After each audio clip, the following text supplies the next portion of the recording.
You've been everybody else's first project, but when are you gonna start being your own? I'm Nisha Danae, and this is I Am My First Project, where we have real and uncomfortable conversations about why you're constantly staying stuck. As a resilience coach, I'm here to show you that most people prefer to be stuck in familiar bondage than unstuck in unfamiliar growth. And if that triggers you, keep watching. So if you're tired of staying stuck, I have a 4-week program that's opening up in January 2026. You get to work with me and we get to build the life that you want to build. Click the link below and let's get to getting unstuck. Today is episode 8 of season 1 being over. Today is the finale and my project status is still in progress. And that's exactly the point. It's okay to be your first project in status because in status means that I'm actually going somewhere. I cannot wait for y'all to get into this lesson because we're gonna do a recap and we're gonna talk about where I am here and now. Because I have so many things that I've learned since the first time that I got on this podcast episode and introduced I Am My First Project. I was in status and I was trying to figure it out. And I still am. And that's the beautiful thing. So anybody that stayed tuned for all of my episodes, which you better have, I cannot wait for you to get into this episode because now you get to see where I am here and now and in the present. And we even might have some little spoilers about a possible season 2. So let's get into it. So let's do a quick recap on what season 1 was about. Season 1 started off with my origin story of my childhood and who I am and who I was as a person. It developed me and gave me authority as your potential and future life coach because I have this beautiful program called Mind Rescue and we talked about it. But you needed to know how I rescued my mind because sometimes experience is gonna be the best teacher. And if you've never known a coach to go through something, you might wanna check your coach, you know? So we got into that about my childhood. We talked a little bit about my upbringing and being in cult religions. We talked a little bit about how relationships, episode 3 was relationships of a serial lover girl. We talked about 4, which was some of the mistakes that I made in business. Episode 5 was when your family is your first mean girl. Episodes 6 and 7 have a lot to do with where I was and certain things that were going on, but also freeing myself and what that looked like from escaping patterns and escaping certain regimens or cycles that I was in, what that freedom looked like for me to even build Mind Rescue. And today is all about where I am now. So today isn't about having all the answers. That's not what I'm offering you. Today is about having a conversation, inviting you to my here and now and inviting you into where I am and giving you some of the answers that I do have, but I don't have them all. Because again, my project is in progression, status in motion. And that's better than no motion because I've been there too. It is a constant battle of figuring out what works, checks and balances, and as you know, we talked about our relationship with failure sometimes isn't always the best, but I've been failing, and failing is a part of the process. The beautiful thing is there's always resilience outside of the failure, because sometimes you have to fix your relationship with the word failure, but failure is a part of the process, and I am actually glad that I've been failing a lot. That's a part of the here and now. So where we started when I first got on this camera and decided that I was gonna start my podcast business, I was coaching one-to-one and I was completely burnt out. I was pouring so much into clients and people and I was giving them way too much of my time and investing way too much into something that I was passionate about. But unfortunately, we kind of get into the fact that I was giving away $4,000 worth of value for $400. My systems were the problem, partially, but also the idea of believing in myself, believing that I had a value and believing that somebody was gonna pay that value. I was showing up for clients that didn't do my homework sometimes, emailing consistently, and sometimes they did or didn't read it, and I was giving homework assignment that just didn't always get done. But they wanted the progress, they wanted the results, and they were seeing some of it, but it was partial effort because I was trying to be available to everybody and work with any type of client. And to be honest, I'm never doing that again. I had to learn to get a little bit more selective with the type of clients that I was willing to work with. I had to be okay with being an exclusive coach because everybody doesn't deserve exclusive access. And even though I'm passionate about helping everybody, doesn't mean that everybody really deserves my help or is the client for me. I'm not the type of coach that babysits. I'm not the type of coach that sugarcoats. I am the coach that holds you accountable, shows you who you are, and exposes the lies. And it's gonna get uncomfortable with me. And it's not fair that I pour in all of this effort to your homework assignments and customizing plans for you, and you decide to halfway show up. And that goes back to that $4,000 worth of value for only a $400 lesson. I realized that cheap is not what I was going for. When you don't charge your worth and people don't see the value in what you're offering, they pick and choose when they're gonna do it. And I was tired of people picking and choosing when they were gonna show up for my business because I was picking and choosing them and showing up for them. I wanted to see their growth more than they wanted to see their growth. And we don't do that anymore. We are on the same team, we work together, and we decide to co-author your story. But I am not picking up the pen for anybody that is not ready. And that is why I am very particular about the 15 women that I allow to join my group. Because you need to be surrounded with other winners and other people that have the same mindset as you. I'm not allowing bad company to corrupt the mission that we're on.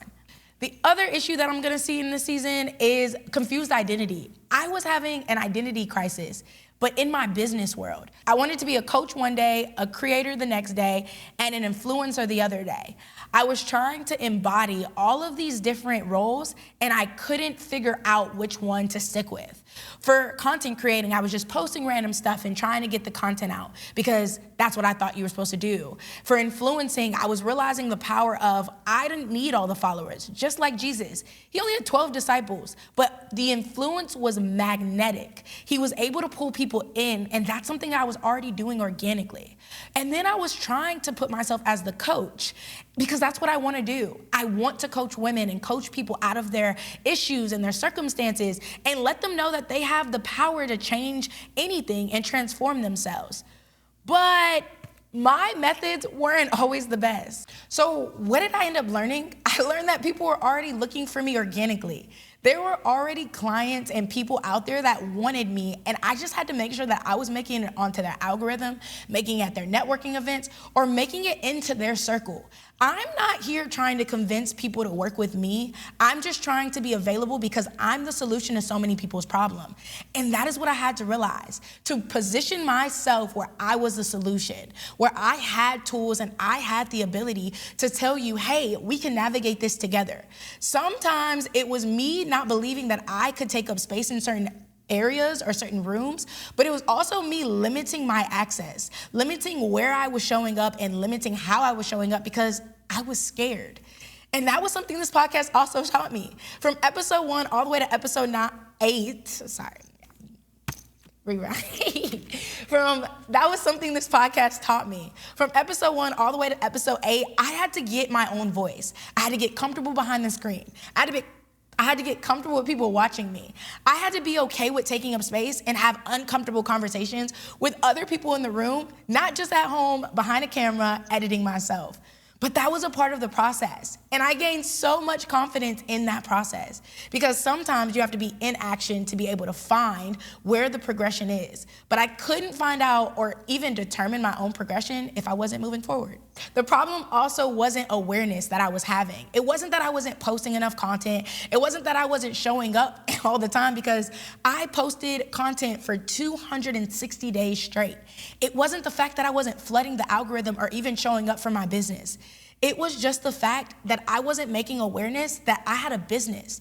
And I didn't have my identity very clear to my audience. One day I was an influencer, one day I was a creator, and one day I was a coach. They didn't know that I had something that I was offering a whole service, that Mind Rescue was a program that they could join every month and that I was working with women, that there were spots to fill and that there was a, let's say, mission or goal that was trying to be accomplished. because I wasn't telling people that I had a business. I was showing up and telling people about problems and solutions to the problems, but I wasn't addressing them or connecting them to make them understand that I was the connection, that you can work with me and we can rescue your mind together. And then also with that came, I was scared to talk about the CTA, the call to action. I was actually scared to tell my audience, my future clients, how to work with me. I was scared to tell them to book a call. I was scared to tell them to email me, DM me. I was even scared to tell them my price that I set, even when it was $400. And now it's $997. And that's sometimes even terrifying because I felt like I had to condition or explain my price to people because I wanted people to think that working with me was gonna be all of these things, or I had to convince them. But I have the solution. I offer freedom, and it's a mind rescue program. And one thing I've learned is people are gonna pay for freedom. People pay for vacation, people pay for escapism, people pay for the comedy shows, people pay for their shopping addictions, people pay for the drugs, people pay for the alcohol, the gym membership, all of these surface and external level things people pay for. And I had to realize that they were gonna pay for me too. And I had to be okay with offering it. And not just offering it in a full payment plan, but also offering it in multiple payment plans, letting people know that it was accessible, because I can work with payment plans, but what I can't work with is someone who wants to do payment plans on their success, payment plans in their efforts. We don't need half of you one day, 25% the next day. We need you all in, because to be all in, you have to show up with the right attitude and the right uniform with the right expectation. And that's a military term. So if you are a vet, you might get that one. So the biggest lie I believed was that charging a price made me salesy and made me inauthentic, because I was truly passionate about coaching. I am so passionate about my program. I'm passionate about working with women. I am passionate about resilience. I'm passionate about people after setback. I love what I do. I love what I talk about. I am always excited. My content shows it. I always have a happy dance. I believe being excited about your life, because if you're not excited about it, who else is gonna be excited about it? I'm excited why I create my life, but I also do inventory. I tell you all the time about reevaluating certain things, so I have to go back and be able to reread the pages. And that's sometimes looking at old content, looking at my podcast, looking at journals that I wrote, and if I'm not excited in the moment, who else would be excited about being pulled into my story or be excited about pulling into my life? Why would I want to bring people or attach people to these aspects of my life or aspects of my story if I'm not even passionate about it, if I'm not excited about it? So if any of this resonates with you, then you might need to click that link. You might need to book a discovery card with me. And I'm saying it as a suggestion, but it's something you already know you need to do. Why aren't you passionate about your life? Why don't you have a reason to wake up every day? Outside of the kids, outside of the job, outside of making money, what is your reason why? Because every day that I wake up is a blessing to me. I enjoy the life that I curated for myself. I enjoy waking up in the morning because I'm just happy being. And that was like something that took me a long time to be. When you truly like yourself and you like the life that you cultivated, you actually wake up happy. You are genuinely a happy person. And I'm not saying that things don't happen, and I'm not saying that life doesn't get difficult, but I am saying that I enjoy the process. I genuinely enjoy the process of being Nisha and the process of waking up and the process of figuring it out. Because again, my status is in progress. The other biggest lie that I had convinced myself to be okay with is I had been coaching for free. So it was okay to continue coaching for discount, coaching and making it a digestible price to other people. And that was only meaning that I was discounting my passions and the effort that I was putting behind what I put out. I would invest in myself so many times, over and over again. And if I'm being completely honest, I've invested $997 into so many people and so many other things that I couldn't believe that I was okay with discounting the amount of effort that I put behind this. My life experience, the things that I had to learn and go through to create this program were not discounted. I had to go through the full process to get all of the knowledge, to create the workbook, to learn from it, and to actually be able to put it in something that was teachable to other people. And that is something that's priceless. That is something that I'm passionate about. And that is something that I'm gonna continue charging about because it doesn't make me inauthentic to show up on camera and tell people that I have a program and that I have a price and the price is the price. It means that I have boundaries around my business and I have something that I am passionate about and I wanna share that with somebody else. I wanna help somebody else, but it's gonna cost them something, just as much as it costs me something and cost me something. Because remember, you've watched all my episodes, so you know the journey on what it took for me to even be sitting here right now. So when are you gonna take your journey? When are you gonna lock in and be like, I'm ready? Don't wait for another January 1st. Don't wait for another, I'll start when my friend starts. Start now. Make that decision today, book the discovery call, and come in. Come into my world, and let's create a world that you're passionate about. Because you see the happiness on me. Y'all always comment on it. Y'all are in my DMs asking questions. So why not get closer and kind of figure out what that process would look like if you decided to lock in on yourself before the end of the year? Because 2025 has a lot more to offer. So let's see what you're gonna do. So one of the biggest things that I want you to get from this section is any business owner, stop apologizing for your price. Your price is the price. That's the standard. And that's your boundary for your business. Anybody that creates a business is so passionate about their baby that they have put so much into it. And nobody knows what it's like to build as an entrepreneur except you. And especially when you're building, when you have so many other things on your plate. I am literally in school with my master's program. I'm in the military. I'm building this business. I'm still a teacher on the side. And I'm still cultivating my life with all of the other things that I have and all the social clubs that I'm a part of, because community is such a valuable thing to me. So your discounts is self-sabotage, and you are the only thing that's gonna continue stopping you from being great. So lock in. And we're still in progress. That is the beautiful thing about this episode. And I'm gonna keep saying it, so be prepared to hear it, because I don't have all the answers, and I'm not expecting you to have all the answers. We're just where we are. So what I had to learn is every single piece of content that I posted had to have a call to action. I could be an influencer and a coach simultaneously, so I had to merge them together.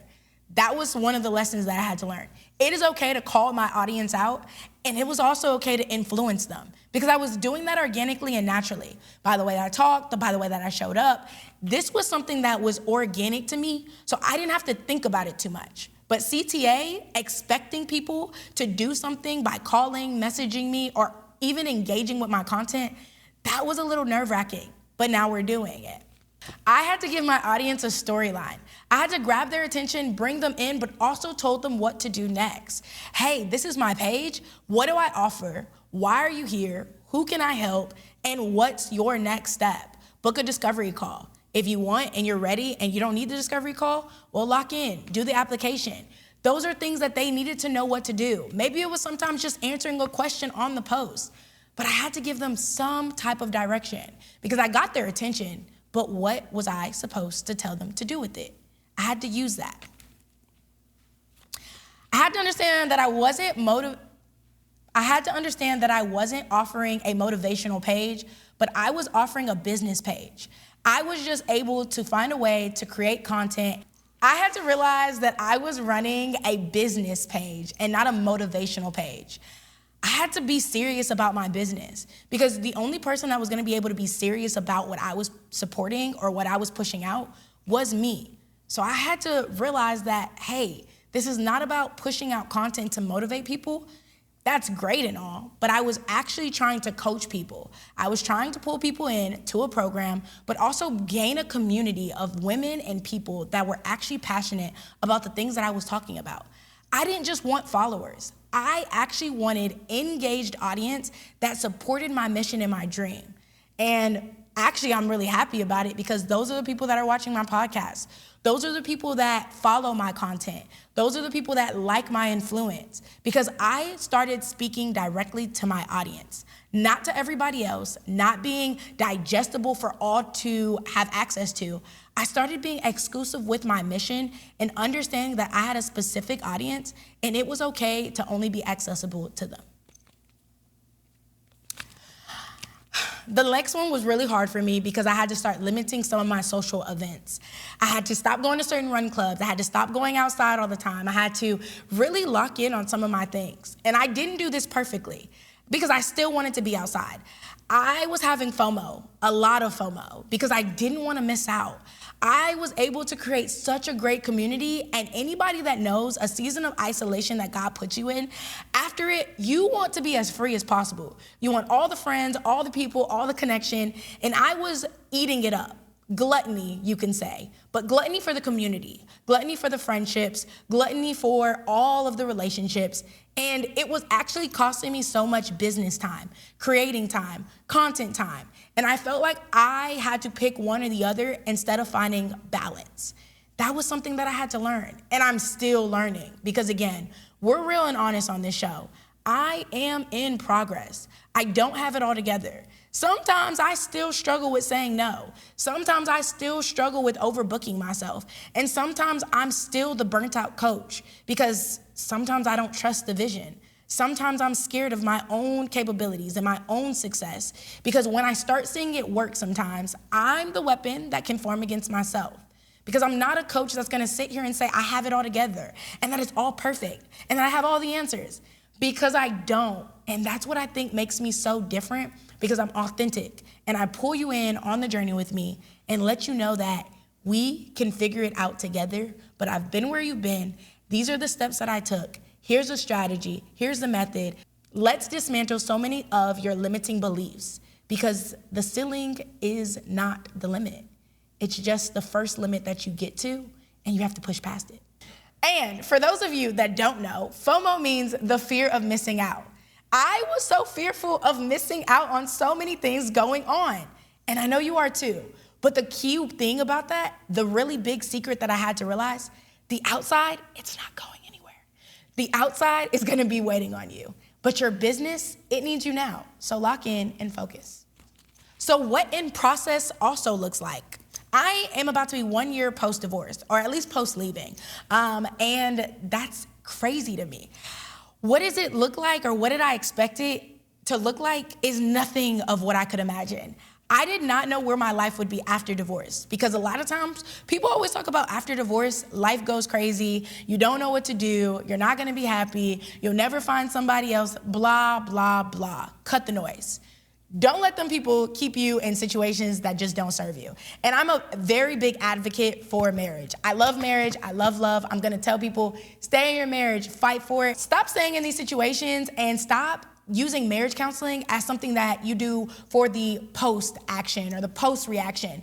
Use it as a preventative. You want to go and start searching for methods to keep your marriage while everything's great and hunky-dory. You don't try to make systems after the fact. You should have systems in everything that you do. So don't let this episode tell you, don't stay in your marriage. I'm just gonna say, make sure that you're happy in your marriage. It is better to say I'm happily married than to say I'm married at all. And I used to go around telling people, oh, I was married, and I wasn't happy. The marriage was not making me happy, and it was pulling out some of the worst versions of myself. And it's because it takes two people. And if the other person has checked out and they said they don't wanna be a part of it, it might be time for you to pack your bags and check out too. But talk to your therapist, talk to your options. That's all I gotta say about that. I'm also in this learning to be seasoned sage. Like, I have to learn what that means. I've been married for 4 years, I've been in relationships for the last 10 years, but what was it like to be single as an adult, to have a job, a big girl job, to be building a business, to building a community, to having my own apartment, to moving in with a roommate? All of these things were so different for me. And that was a part of this season too. I literally went from my own apartment in spring by my job, and that was great, but I was never there. And I was spending a lot of money because secretly at one point in time, I wanted to prove to my ex-husband and other people that I could do it by myself, that after the marriage, life would still keep going, but I was spending so much money and doing so many things for the plot of showing and proving other people that I wasn't living in my right now and right then moment. And so we decided to get a roommate. We decided to be cost effective. And I decided to move on a different side of town and do something different because I had been in Spring for the last 12 years of my life and I needed a new change of scenery. So that was something that I had to be okay with. navigating singleness, navigating with not having a person or a companion. And that was uncomfortable, very, very uncomfortable because it was new. It was something foreign. I was so used to making decisions with other people attached to them that this was the first time that Nisha got to make decisions for herself and also move just completely in silence. I didn't have to check in with anybody. I didn't have to navigate a relationship or somebody else's emotions. I actually had to sit there and navigate my own, and whoop, baby. Trying to figure you out can be a lot. Sometimes I wonder how we navigate relationships because I was trying to navigate me and I was struggling. So if you find yourself in that season, it's okay. Buckle up, enjoy the ride. And it's gonna be a smooth ride for some of it and a roller coaster for others. The great part is there's a seatbelt. And the seatbelt is your systems, your accountability partners, your friendships, my program. These are the things that are gonna lock you in and keep you focused. So, just a hint, hint. In this season, I'm also gonna be transitioning from working at a building to working remote, which is awesome and amazing, and it frees up so much more time and allows me to be able to network a little bit more. Super excited about that because that's in the works right now. And yeah, I get to be able to be in the comfort of my home and teach and educate, but I also still get to build a business, but I'm not commuting anymore because baby, I commute. And if you know, and you're from Houston, Houston is an hour from Houston, okay? So that's never fun. But now I get to get an hour back in my schedule to be able to pull people in. Another goal in the works in this season of Here and Now is I will now be able, with me being able to put my family as a goal on my list, I was able to get the remote job and I'm gonna be able to split my time between California and Houston, which is so great for me because I wanted to be able to pour back into my family. When I work with my clients, I do a value assessment. And what the value assessment is basically an opportunity for me to see what you say that's important to you. So many people will say the gym is important to them, their family is important to them, their diet is important to them, or even just their relationship and all these things. Well, I should be able to see what you're prioritizing. I should be able to see what you value. A lot of times, I can't see it. I don't see what you value. And a lot of times y'all be lying. Y'all be lying to yourself, but I was lying to myself too. And I'm gonna tell you why. Because my values my values were showing that I cared about family, but I wasn't being the best granddaughter. And my grandparents are older. And so I said, what can I do better at? Going to California once a year just isn't cutting it for me. So I needed to find the flexibility to be able to visit them more. So what did I decide to do? I said I was gonna go remote and apply for the job within my company. And I said I also was gonna invest more into my business because I want to be able to have that freedom and that flexibility. That was a value, so now we're in motion with that value. So what's your value and what are you in motion with right now? I'm also still in progress of balancing so many things. So the government shutdown has kind of took a little bit off of my plate because I'm also in the military reserves, if you didn't know. And so the military is a big part of my time as well. That's something that I have to balance on top of recording these episodes in the podcast, on top of my 9 to 5, and on top of building a business, making content, because I'm an influencer and a lifestyle content creator, working with brands and working with people that want to see me push out certain things. And I was just seeing all of these deadlines, all of these objections, and all of these obstacles, and I was like, we have to find some balance. And that's what I'm still navigating, because again, we are still in status, in progress, in motion, trying to figure it out. And another area that I'm still working on is catching myself for apologizing for my prices. I'm still navigating that price. And I'm supposed to be charging more. The value behind my workbook and my time and the research and the experience is literally $4,000. I can prove it time and time again. Because again, I told you, I've been life coaching for years for free. But with the community that I've cultivated, I also see the light and the impact that I make around me. And when I step in rooms or I have conversations, people all the time can say, I knew you were a life coach. I could tell you were a life coach. It's fitting. And I make people think. I change their philosophy. You can have a simple conversation with me and you won't leave the same. So just imagine what 4 weeks with me looks like. So realizing that I'm not just a content creator and I'm not just a business owner, but I'm an influencer. I have influence, I have motion. And I had to understand how to cultivate that motion and to pushing out things that I was passionate about. So many times we lose passion and creativity in our thing, trying to stick with trends and systems that the world is using. But again, if y'all haven't paid attention to anything that I've said, I'm only the co-author of my story. God is the ultimate author. And many times, a lot of my strategy was coming from him. And in some points of my life, I saw myself forgetting that he was the master strategist. And so I kept losing focus of the goal or the mission, and I had my hands in way too many baskets. And I don't know about you, but I only have two. But I felt like I was really stretching myself, and I'm pretty sure you probably are too. My main goal is to make people feel uncomfortable. That is literally my mission. And I know that might be controversy because everybody wants to be comfortable, but comfort has saved you from the reality of your situation. We sugarcoat too much of what we do. We sugarcoat too much of what we allow. And if you really had to sit with a lot of your decisions and the versions of you that experienced those decisions could talk back to you, they would tell you the truth in what it is. So we're gonna stop lying to ourselves in 2025, all the way up into 2026, 2027, and so many years to go. Because again, we're rescuing the mind. It starts up here. You have to really, really, really dig in to who you wanna be as a person and stop lying to the version of yourself that's comfortable in those lies.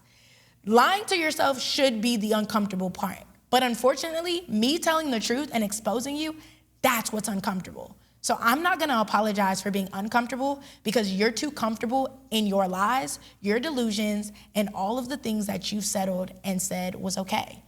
I'm not going to feel bad for not accepting what you keep allowing because we're done with that. We're tired of it, and it only gives us the same cycles, which are broken cycles. So let's break them.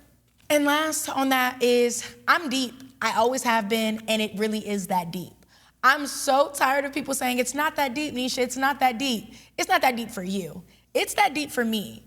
Mind rescue is my baby because I needed my mind to be rescued. And until you know, and until you've been sick and tired of being sick and tired, until you questioned your purpose on this earth, until you questioned the family and the people around you, until you questioned your vision and your passion, or even if it was worth it, you can't tell me it's not that deep because it might not be that deep to you, but baby, it's deep over here. And my mind is deep. My conversations are deep. My purpose is deep and my passion is deep. My community is deep. And that's beautiful to me. I'm excited about the deepness that I talk about. And you should be excited about yours. Because if you want to stay in shallow waters, that's fine, baby. Stay in them shallow waters. But I done took off the floaties a long time ago, and I was tired of wearing floaties in shallow waters. You don't even need them. But you are so busy trying to coddle your own feelings and your own situation that you don't even realize how deep you really are in your shallowness. So, if it fits, wear it. So, what am I really saying about all of this? That you don't have to be perfect to be your first project. You just have to be willing. I think I talked about it in episode 1 or 2, but one of the beautiful things that my therapist told me was, any person, any relationship or anything, whether platonic, romantic, or even individual, you just have to be willing and capable. Are you capable of making these changes, making these decisions, having these conversations? And if you're capable, are you willing to do so? They go together and you can't have one without the other. And most of the times, people are willing but not capable, or capable without willing. So what do you have to be willing to do? Willing to tell yourself the truth, willing to choose yourself, and willing to do the work. That's it.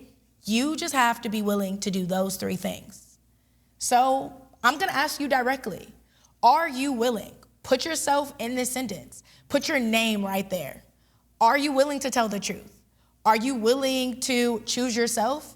And are you willing to do the work? If you are, then what are you waiting for? And one of the biggest game changers that I learned in this season was, you know who you are before you enter a room, and only you know who you are before you enter a room. What does that mean? Stop shortchanging yourself. Stop discounting yourself. You know what you bring and your capabilities when you walk in a room. So when you walk in a room, walk in with purpose, walk in with confidence, walk in with power, and you get to tell people who you are and introduce yourself. Don't let your fears and your limitations and your lack mindset be what introduces you first. Think of abundance, think of life, and think of all the things that you're passionate about, what you went through, and where you want to be. So this is going to be my last and final invitation because, again, season 1, episode 8, the finale, is if you've been listening, if you've been thinking, if you've been watching, if you've just been a spectator this whole entire season, maybe it's time, after all of these CTAs that you've seen, maybe it's time that you come and sit, come and call, come and DM me, come and message me, come and click the link below. But maybe it's time that you join my December cohort. Maybe it's time that you join Mind Rescue program. Again, it's a $997 investment, but we offer payment plans. I have it on there set up for you because I want it to be accessible to the people that want. And the price shouldn't be the problem. The price shouldn't be the limitation because you've been trying to escape way too many times with vacations, shopping sprees, and going out. And all of these other things that only fix the external. You can fake happiness for the moment, fake happiness around your people, but you still wake up drained because you need to be rescued from your mind. And one thing that you can't do, as much as people would love to say it, you can't escape your mind. You can't. You have to rescue it. You have to pull it out and come up with systems and procedures and actually find ways to do an action-based plan on your limiting beliefs that are exclusive to you and explicit to you and say, I'm ready to come out of it, because you have to be willing and capable. So you should join my December 9th cohort for Mind Rescue, or you can join my one for January. They're both gonna be open to only 15 women, and I think you should be a part of it. Stop waiting for now, stop waiting for next year, and all of these other things when you can just get into it now. Make that decision today. So, to tell you what we'll do, what is Mind Rescue? Just one more time. So rescuing limiting beliefs. I've talked about them so many times through all these episodes, it's already embedded in there. You have so many limiting beliefs that you've put on yourself, so let's pull them up. We have to expose them for what they are, because you might not even realize that you're in a scarcity mindset instead of an abundance mindset. We have to reframe failure. I told you at the beginning that I was failing, and I'm okay to say that because I don't have a bad relationship with failure. Failure is a part of the journey. Failure is a thing that lets me know that it's time to pivot, it's time to turn away, it's time to figure out another system. Failure lets me know that I'm still in progress. The problem is when you accept failure. See, I don't ever accept it. I just accept the fact that I'm in motion, I'm in progress, and I'm figuring it out. I'm allowing failure to be the pivoting stone or the communication in my systems to let me know what is or isn't working. Rebuild mindset. So after I dismantle everything, because I told you, I come in, we talk about your values, I let you, tell me all these beautiful things that you care about, I expose you for the liar that you are. I then have to rescue you, but I also have to help you reframe. For every limiting belief, we have to replace it with a new belief. And that's not always the easiest, because sometimes some of our beliefs are so embedded in us that we miss it. And so we have to reframe them. And last but not least, we have to turn the setback into a comeback. I have to be able to give you the power to believe that your mess can be a message, that your test was a testimony. So we hype that up, because you didn't go through all of these experiences for nothing, but you have to be able to co-author alongside them. Your experiences are gonna either make you a victim or a victor. I teach you how to be a victor. You've probably already been okay with being a victim. So if any of that sounds interesting to you, if any of that is something that you want to be a part of, that's the program. That's the price. That's the invitation. I'm asking you to join me because I want to work with you. And I promise that I'm going to bring all the energy, all the passion, but I'm also going to ask that you bring your game day face on and your expectations of changing, your willingness and capableness. Because if you show up willing and capable, I can help you with the rest. So this is my final goodbye, and I am so sad, but this is a bittersweet goodbye. This is literally episode 8 of season 1, and I did it. We did it. Y'all sat through all of these uncomfortable lessons with me, all of these uncomfortable conversations. I exposed my business. I exposed my lies.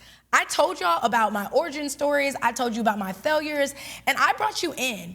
And it wasn't the most comfortable podcast for even me to watch, because just like y'all are watching it, I might be behind this camera, but I have to sit and watch after the edits and watch what I said. And sometimes I'm having conversations with my sister and mom wondering, oh my gosh, did I really say that on camera? Did I really say that? Is that gonna be on the internet forever? And it is. But none of that matters as long as I know that I'm making the impact that I'm supposed to be doing. I'm influencing, I'm bringing people in. So again, I'm gonna say goodbye. I'm so grateful that you decided to be uncomfortable with me. And as always, thank you so much for watching I Am My First Project. And this was, again, season 1. I can't wait to see y'all again in 2026 with season 2. Goodbye.